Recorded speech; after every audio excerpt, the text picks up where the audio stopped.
Good afternoon, investors and corporate. Welcome to Digital Roadshow Third Quarter 2024 Performance Review. This section will run about 45 minutes, including Q&A. Company will start the section by 30-minute presentation, followed by 15-minute Q&A. And during Q&A, investor may leave your question in meeting room chat box or use raise your hand function. We will open your microphone so you can ask the question to the company directly. So may I now invite Thai Oil Public Company Limited to start the presentation. Okay, thank you, and welcome all investors for joining Thai Oil performance call in Set Digital Roadshow today. And on today's call, we will start with the company presentations with 3 key agendas. The first one is a key company highlight, followed by performance analysis and closing with the market outlook. And after that, we'll open the Q&A sessions.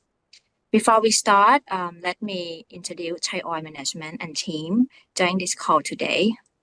We have Kun Thosang Chaipawat, Vice President of Financial Planning, and Kun Phornpiman Sri Sattabut, Commercial Planning Manager, and me, Chuliyon Liangdunrom, Investor Relations Manager. And now let me hand over to Kun Thosang to walk you through the first part, the key company highlight. Hello, investors. Let me start with the key market highlights for the last quarter in Q3. Singapore gross refinery margin was still under pressure at $3.6 per barrel from global economic slowdown, which reflected through lower manufacturing PMI at below 50 in both the US and China. In addition, refined product supply increased in the region from higher refinery runs after refineries came back from maintenance in the second quarter, coupled with new product supply from startup of new refineries in Africa and China. On the crude side, average Dubai crude price in Q3 dropped $7 per barrel Q on Q to $78.3 per barrel from the global economic concerns after energy aspect revised down global oil demand growth for this year to 0.9% year on year compared to the previous forecast at 1.4% growth year on year, prompting money managers to sell off oil future contracts, while Melbourne OSP softened to $1.3 per barrel from $1.6 in previous quarter, as refinery in UAE switched to refine more medium crude, causing more export of light crude, Melbourne grade. 3 key factors to watch in Q4 include: the first one is geopolitical tension in the Middle East, especially between Israel, Hamas, and Iran, which raised concern on crude supply disruptions. Second factor is the cold winter weather in the US, as National Oceanic and Atmospheric Administration, or NOAA, projected a 60% chance that La Nina will develop during November to early 2025, which could support heating oil demand in the winter. And the third factor, which is the most important one, which is Trump's second presidency and his policy in relations to energy, economic stimulus, and international trade. In the short term, market expects U.S. economy to pick up from America First policy, while all market is expected to be volatile as Trump encourages more oil production in the U.S., but on the other hand has announced sanctions to other oil-producing countries such as Iran and Venezuela. Based from the key market highlights, let's look at the Thai Oil performance highlights in the third quarter. Thai Oil reported market GRM in the third quarter at $3.7 per barrel, slightly lower Q on Q, from lower gasoline and gas oil crack spread due to lower than expected demand during the US driving season and ample gas oil supply in the region after poor arbitrage economic to move cargo from Asia to Europe. With lower trend of crude oil price in Q3, Thai Oil incurred stock loss of $5.4 per barrel and reported accounting GRM at minus $1.7 per barrel. For aromatic and LAB, with weaker PX margin from weak China demand and higher supply from PX plants after returning from maintenance, GIM contribution from aromatics and LAB for the third quarter was lower Q-on-Q at $1.2 per barrel. GIM contribution from base oil increased slightly to $7.5 per barrel from higher product spreads due to lower high sulfur fuel oil and tight supply in the region. In summary, Thai Oil reported market gross integrated margin at $5.4 per barrel in the third quarter and accounting GIM including stock loss at $0 per barrel. Despite the pressure market condition, Thai Oil still continue our business excellence actions to maximize our performance.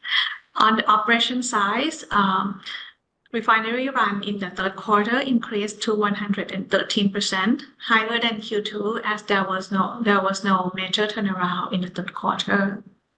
Aromatics, LAB, and base oil run rate were also higher at 83%, 125%, and 86% respectively, along with refinery run. In terms of the production yield, we continue to maximize middle distillates production at 52%, similar to the second quarter, and increase the jet production to 17% following higher jet demand in the region. On the crude optimization, we processed 90% of Middle East crude as it used the most middle distillate to capture higher jet and gas oil demand while maximizing domestic and Indochina sale at 86% and 11% respectively to capture higher regional demand. And on the finance side, we continue to enhance cost management through our Orchestra Plus program and reported cash costs in the third quarter at $2.5 per barrel, consisting of operating costs at $1.9 per barrel and interest costs at $0.6 per barrel. Despite an operating cost increase in the third quarter, total cash cost for the 9 months of 2024 is still at a low level and in line with historical data. In addition, in Q3, Thai Oil announced interim dividend of 1.2 baht per share, which represented dividend yield of 2.2% and payout ratio of 24%. Let's go to the next part on our strategic direction. We continue good progress on our 3B strategy in the third quarter to transform our business portfolio to become a more sustainable energy and chemical company. For the first strategy, volume maximization, CFP project, our most important project to enhance the competitiveness of our refinery. Amid the current situation with contractors and subcontractors, Thai Oil has introduced relevant measures to keep continuing activities at site as much as possible, while consistently urging the UJV to solve the problem between them and the subcontractors. We are currently assessing the impact of the recent incident and taking prompt measures to mitigate potential impacts on CFP while reviewing the best strategic options for execution moving forward with the interests of shareholders being primary concern. We expect to have a clearer picture by the beginning of next year. On our investment in the olefin platform, in October this year, Chandra Asri, our investment in Indonesia, has partnered with a company called Biofront, which is one of the world's largest waste-based raw material collectors, to invest in the procurement and collection of used cooking oil or UCO and palm oil meal effluent or POME for biofuel production in Indonesia. This investment is further affirming CAP's long-term commitment to support Indonesia's goal of achieving net zero emissions by 2060. And on the other key important strategy is on the high value product. In the third quarter, Thai Oil has 3 new high HVP products adding to our portfolio, including DMNMA, which is a chemical used in resin production to increase its solventability. Second is Topsol 100, a solvent chemical used in lubricants and metal coating production. And third, SDA washing oil, which is aromatic-based chemical used for industrial heavy oil washing. And for our second strategy, viral enhancement, Topsolvent Vietnam completed the commissioning of the expanded tanks and facilities in Hai Phong, which is a terminal located in the North Vietnam, to seize opportunities for solvent and chemical distribution business. TSV can sell more products which have high growth in North Vietnam and also enhance its flexibility from optimizing of vessel and tanks. And for our third strategy, value diversification, for our potential new business in disinfectant and surfactant sector, commercial development is ongoing with key focus on 3 applications, including personal care, pet and coating, and industrial and institution cleaning. For the new S-curve business, Thai Oil is focusing on green business, including opportunity to develop and invest in biojet fuel production in Thailand. As for the biochemical and bioplastic, we have completed preliminary market study of shortlisted products and keep monitoring regulations and market situations. And last but not least, for the new energy such as hydrogen, CCS, CCU, we completed preliminary feasibility study on some projects and are assessing way forward direction. So that's all for the key highlights of the third quarter. Next, Khun Chuliyon will present on our financial performance. Thank you, Khun Thaw Sang. Next, let me walk you through the performance analysis, starting with the financial performance in terms of Thai Oil Group net profit contributions. In Q3, we reported net loss 4.2 billion Thai baht, mainly pressured by huge stock loss and NRV write-down in totals of 7.5 billion Thai baht. It's mainly from the declining crude oil and product prices. However, we still recognize the core operating profit of 1.1 billion Thai baht from our firm market GRM of $5.4 per barrel.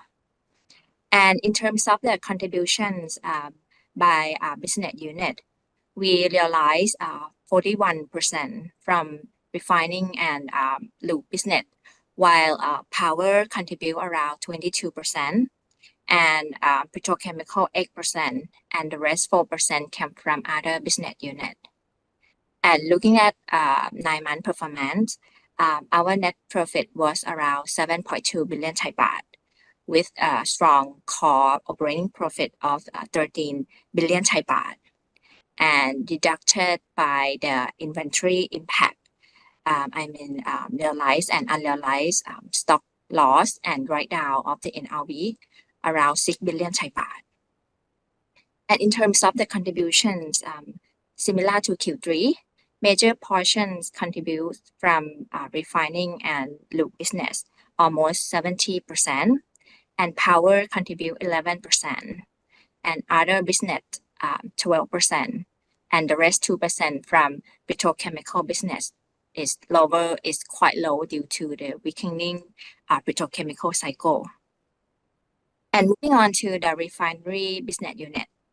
On the top left chart, in terms of the refinery utilizations, in Q3, we maximize our productions to 113%, higher Q1Q from 111% in Q2, and also higher than the industry average at 95%. Is mainly to capture the improving domestic demand, as you can see in the top right chart. For 9 months this year, the total oil demand improved around 1.5%, led by jet fuel demand improved year-on-year almost 17%, while mogas or gasoline demand and diesel demand was slightly lower year-on-year. In terms of commercial, our focus sales is domestic and Indochina market. In Q3, we captured around 86% in local market, while we export 11% to our neighboring countries, the CLMV, Cambodia, Laos, and Vietnam. And we export to other countries like Singapore, Malaysia, around 3%. And if you look in terms of the customer breakdown, our number one customer is still PTT Group company, PTOR, around 43%, followed by the domestic customer PTG, 24%, and other major oil like Shell, Chevron, and Bangja, in total around 8%, and other local oil customer around 13%. And in terms of the margin on the next page, as Kun Thorsang mentioned earlier, in Q3, we reported market GRM $3.7 per barrel. It's slightly lower Q-on-Q, mainly from softening product spread, especially gasoline and middle distillate cracks, and also the higher crude premium Q-on-Q. And from the concern over the economic recession resulting in the softening crude oil prices, the Dubai price was down Q-on-Q to $78 per barrel. So we realized stock loss around $5.4 per barrel. And accounting GRM was lower to around $1.7 per barrel, to minus $1.7 per barrel.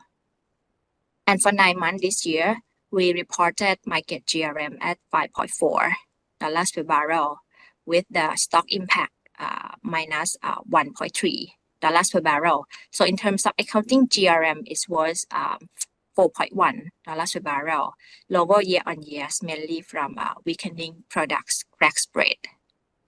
And moving on the aromatics and LAB business, in Q3, we realized lower contributions from aromatics and LAB business, $1.2 per barrel, consisting of aromatic contribution $0.8 per barrel.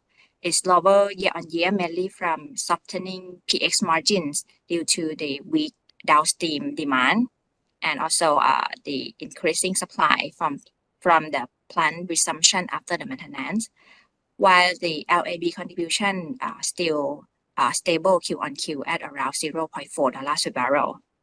And for 9 months, the contribution was higher year on year to $1.3 per barrel. And we realized the higher contribution from aromatics to $0.9 per barrel, mainly from the recovering demand in China, while the LAB contribution is quite stable, around $0.4 per barrel. And in terms of the production, in Q3, we optimize both aromatics and LAB productions. We have the aromatic run rate around 83%, higher Q-on-Q, and the LAB productions we maintain at 125%. And next business unit for the lube business. In Q3, we reported improving contribution $0.5 per barrel, mainly supported by lower feedstock costs. While for 9 months, the lube contribution was softer year on year to $0.5 per barrel. It's mainly pressured by the increasing supply from lube group 1 and group 3. And in terms of the productions, in Q3, our base oil production increased to around 86%, mainly to capture our firm lube spread. And if we combine the contribution from 3 key business units, from refinery, aromatics, and lube business, in terms of the GIM or gross integrated margin, in Q3, we reported market GIM at $5.4 per barrel, offsetting with the stock loss $5.4 per barrel. So in terms of the accounting GIM, it was 0. While for 9 months, we reported market GIM $7.1 per barrel, and offsetting with stock loss 1.3. So accounting GIM was lower to $5.8 per barrel. And turning to cost side on the right hand side, As Khun Thosang previously mentioned that Thai Oil we able to maintain our competitive operating costs. Like in Q3, we had only the cash cost $2.5 per barrel, consisting of the operating cost $1.9 per barrel and interest expense another $0.6 per barrel. And moving on to next page. In terms of next business unit, the power business, which contribute the stable income to Thai Oil Group. In Q3, the power sector contribute net profit to Thai Oil Group 463 million Thai baht, consisting of the net profit from our own power plant, top SPP, around 336 million Thai baht. It's lower Q on Q mainly from the maintenance. And another contribution was from the dividend income from GPSC, another 127 million Thai baht. And for 9 months, we realized almost 1.5 billion Thai baht from the power business. And next business unit for the olefin business, after we acquired Chandra Asri or CAP, the petrochemical plant in Indonesia, we have 15% stake since 2021 through our subsidiary Top Investment Indonesia or TII. And in Q3, because the olefin business is still under pressures, so the contribution still net loss around $2.1 million. And in Q3, CAP realized the profit from its subsidiary CPN, who providing port and liquid storage services. And CPN started the operation in July this year, and this helped improve the CAP contributions. As you can see in Q3, it's improved Q on Q. And moving on to the solvent and ethanol business. For solvent business in Q3, solvent contribute net loss 3 million Thai baht, pressured by the lower selling price following the crude oil price, and also the non-recurring item like the FX loss. And for the ethanol contributions, we realized net loss 17 million Thai baht. It's mainly due to the expense from the plant maintenance. And in terms of the financial statement, as we previously mentioned, in Q3, we report EBITDA is a minus 4 billion. It's lower Q on Q, mainly from the declining crude oil price and the product prices. And after we deducted non-recurring items such as the FX gain and the financial cost and tax, we reported net loss of 4.2 billion Thai baht, equivalent EPS loss 1.89 baht per share. And for 9 months, our EBITDA was 15 billion Thai baht. It's lower year on year.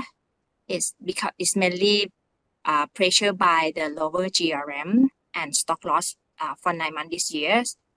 And after we exclude the non-recurring items such as the gain from the bond buyback in the first half and the FX gain, and we deducted by the financial cost and tax.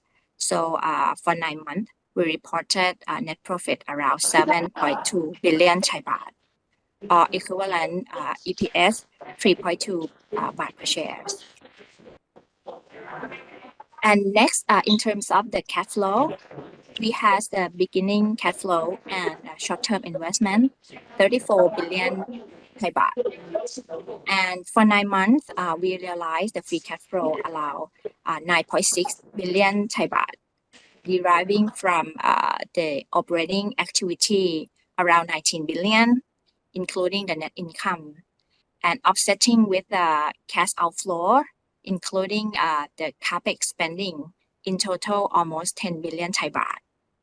In addition, in terms of the financial activity, we had cash outflow from bond repurchase from interest payment and dividend payment, in total around 19 billion Thai baht. So altogether, as of Q3, our cash and short-term investment is decreased by 10 billion. We end the cash and short-term investment almost 25 billion Thai baht. And moving on to our financial positions, as of Q3, we had total asset 400 billion Thai baht, down 5% year on year, mainly from lower account receivable and inventory following the lower crude oil prices, while fixed asset was higher from the progress of the CFP. And for debt side, for this year, we had a bond repurchase. So the debt decreased around 7% year on year to 148 billion Thai baht, or equivalent 4.6 billion US dollars, and most in US dollars currency around 64%, and the rest 36% is a Thai baht currency. And for the interest rate breakdown between fixed and floating, it was 77% and 23% respectively. And for the average debt life is around 14 years, while cost of debt around 4.3% per annum. And in terms of the leverage, as of Q3, our net debt to EBITDA is much higher to 7.6 times due to weakening EBITDA pressure by the stock loss and lower GRM, while we are able to maintain the net debt per equity at around 0.9 times. It's below 1 time according to our internal policy. And in terms of the credit rating, all rating agencies affirm Thai Oil above investment grade. For international rating, Moody's Baa3 and S&P BBB with stable outlook, and Fitch rating for local rating A+ with stable outlook. And that concludes the performance analysis. Next, I will hand over to Khun Phornpriman to walk you through the market outlook. Okay, so let me start the market part with the oil demand outlook. The oil demand outlook next year, we still expect to be growth around like 1.3 MBDs next year, and then supported by like improving economic of growth. The GDP growth next year still growth around like 3.2%, quite similar to this year, and with some supportive stimulus measure from China, and also some interest rate cuts from US and the ECB and also Fed. Yeah, that we expect to help like the economic activity to be improving, and also some support policy from the new US president that quite focus on the improving the US economy as well. Like overall, like in terms of the economic, gonna like support the oil demand as well. As you can see that the oil demand next year with the growth 1.3 MBD, it's mainly supported by the US incremental about like 0.2, and also from like China about 0.26, and about 0.28 from the India, which is the majority of the Asian market. But the growth in the demand side is like what we expected. But in terms of the supply side, it's also increased as well, mainly from the non-OPEC supply. I can see that it's non-OPEC plus supply that keep increasing about like 1.37 MBD next year, mainly support from the US, Canada, and also Guyana and Brazil. And like all of them is plan to increase their production like continuously, like since like this year, as you can see the growth from this year as well. But this increasing in the non-OPEC supply is the challenging to the OPEC plus members, because the OPEC plus member is also planned to unwinding their production cuts by increasing the production since end of this month, but they need to delay to end of this year. And then we still question, are they going to be increasing their production next year or not. Because if you see the production, and I mean the production growth and also on the demand growth next year on the right hand side, you're gonna see that only the non-OPEC plus supply is quite enough for the demand growth next year already. But there's how they have some room for like OPEC plus to increase their production. But we need to see, and we also expect that OPEC might need to like keep close monitoring like how's the market movement and how's the demand supply balance in the market, and then they're gonna adjust their policy of unwinding their cut next year. So in overall picture, if we would see the oil market next year, we're gonna see some like oversupply market, and then the oil price is gonna be pressure like comparing to this year. But there's still some key factor to watch as well, mainly on the and tensions in the Middle East, the Israel-Hamas or the Iranian geopolitics things, and also the new U.S. policy from the new U.S. president as well, that gonna support the U.S. economy, but there's some chance of the trade tensions that gonna like less concern of the market in terms of like U.S.-China trade war, or maybe like some like activity of the trade activity or globally. That could be the things that we need to watch as well for the oil market. And then we move to the refining side. The refining sector this year, if you see the Singapore cracking GRM, you're gonna see that the Q1 is the best quarter this year, and the Q2 and Q3 is quite low, because the Singapore cracking GRM is about like only 3.5 in the mid 3. But in this Q4, I think it's improving already. The GRM Singapore is about like 4.25, and average like year to date for this 2024 is about like 4.7. And then we think that the next year 2025 we're gonna have some support from like jet and gas oil demand improving, and there's some like improve on the gasoline as well, but the challenging is on the demand side. Okay, so we move to the demand for the product like jet and gas oil. If you see, you're gonna see that like we still expect to see jet demand growth next year, and also the gas oil demand growth next year at about like 3.2% for the middle distillate, both of them. Most of that, it's of the jet demand, it's because of we still expect the passenger traffic to be increasing in the medium term, and also surpass the pre-COVID level as well. And on the gas oil side, we expect that there's some supportive from the economic growth, mainly from the Asian one, like the Indian one. But on China, they still have some hope on the stimulus packet that could gonna help like support the demand as well. But there's many challenging for the Chinese economy to improving as well. So in terms of like the demand, we still have some hope on the jet and gas oil, but the growth is not that big. Next to the gasoline market, gasoline next year, it's gonna have some growth on the demand as well, and half of that it's mainly from the Asian gasoline demand. But the challenging things for the gasoline market is from the new supply, the Nigerian capacity and the Mexican capacity that starting up this year, and also plan to starting up like early of next year. The majority of the product use is on the gasoline, and this gonna be like pressure like gasoline demand next year. And also in the overall picture of the refining, like we mentioned, there's some capacity addition from China, like the Yulong refineries, and also some Indian refinery that plan to start up late next year as well. But we need to like monitoring like how they gonna start up as planned or not.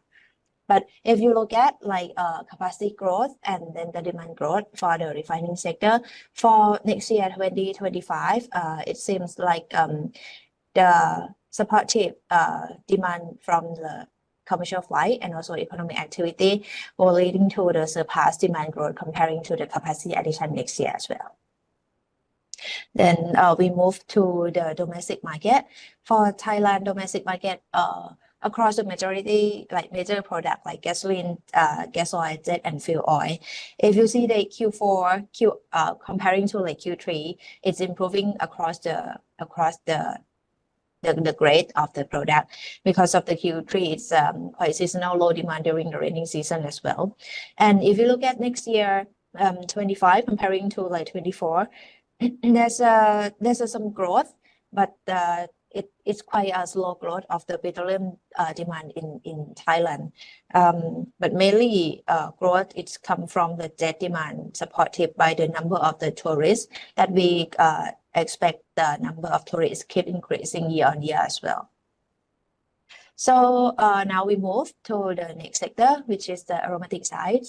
The aromatic sector, it's improving. We see that it's improving, especially on the PX side, because of the capacity addition next year. 25 is less than the demand addition, and yeah, same picture as this year. So we think that on the PX it's improving, but there's some concerns on the benzene side because of the 25 capacity addition and the demand addition is quite similar.